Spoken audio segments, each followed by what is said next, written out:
Hi, I'm MJ with iFixit, and it is that time of year again. Like clockwork, Apple has released its latest iteration of the iPhone, the iPhone 5. It seems as if anybody who's been paying even casual attention to the tech and Apple blogs knew all about it well before Apple even announced it.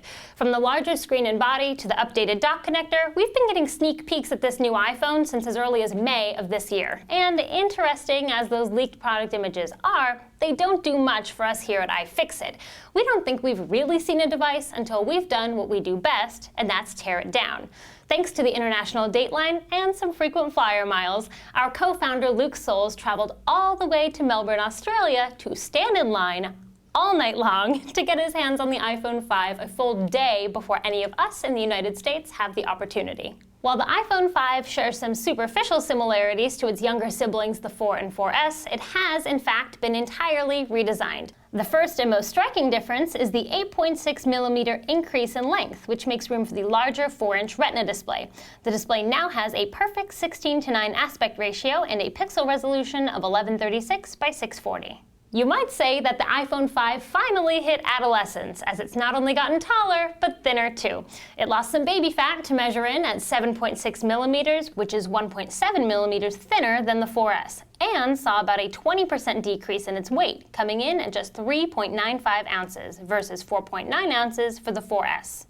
But being tall and thin isn't everything. As we all know, it's what's on the inside that counts. So, on that note, let's take a look at what's making this latest iPhone tick. Getting into the phone was déjà vu inducing, as Apple continued using its proprietary pentalobe screws to hold the phone together. We, of course, saw that coming and sent Luke with a pentalobe driver that was just perfect for the job. Once those screws were out, we were met with a pleasant surprise. I never thought I would be so excited to see a suction cup, but there it is.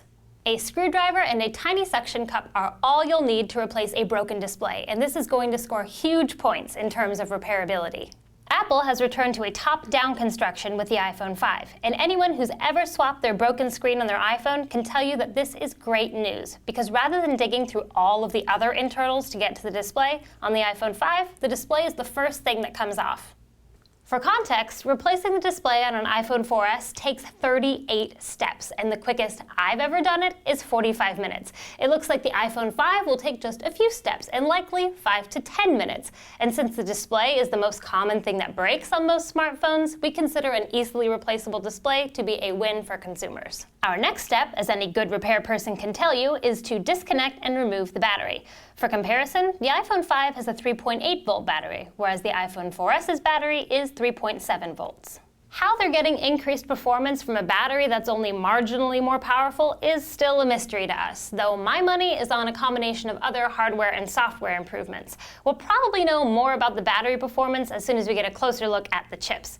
And speaking of chips, once the battery is out, we got our first look at the logic board, and on it are lots and lots of goodies. As we worked toward freeing up the logic board, we noticed that there were all kinds of metal-to-metal contacts inside the iPhone 5. Our initial guess is that this could be some kind of an antenna, but only time will tell. With the logic board free, we finally have the opportunity to inspect the chips that make up the iPhone 5. Behind some shielding, we discovered the elusive A6 chip. Here's where the chip geeks should get excited. The A6 is Apple's first custom-designed processor for the iPhone, and it seems like it's quite the little powerhouse. Early Geekbench scores show a 150% increase in performance from the iPhone 4S, and we can verify that it does have 1 gig of RAM. This is not a minor upgrade. We'll have a lot more information about the A6 processor once our pals over at Chipworks really have a chance to dig into it, so keep your eyes peeled for that.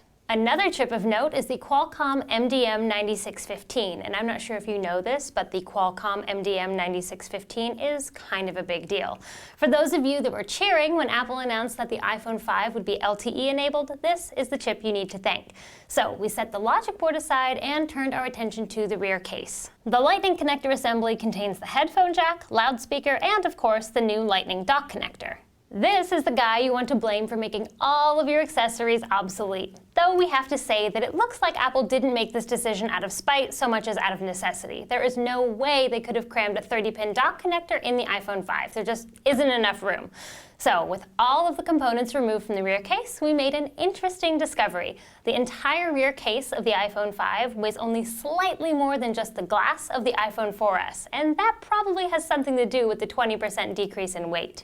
With our teardown complete, it's time to answer the million-dollar question. Just how repairable is the iPhone 5? Here at iFixit, our mission is to teach everyone how to repair everything. So we give every gadget we tear down a repairability score between 1 and 10, 10 being the easiest to repair and 1 being the most difficult. The iPhone 5 scores a very respectable 7 out of 10 for repairability, and here's why. With only a couple of small tools, the display comes right off, making replacing it super easy. On the downside, the screws holding the display in place are proprietary, so you'll need a special pentalobe driver to remove them. The Lightning connector assembly has so many other components attached to it that it makes replacing a single component, like the headphone jack for example, impossible. The iPhone 5 is 50% more durable than the iPhone 4 and 4S, as only one of its faces is made of glass.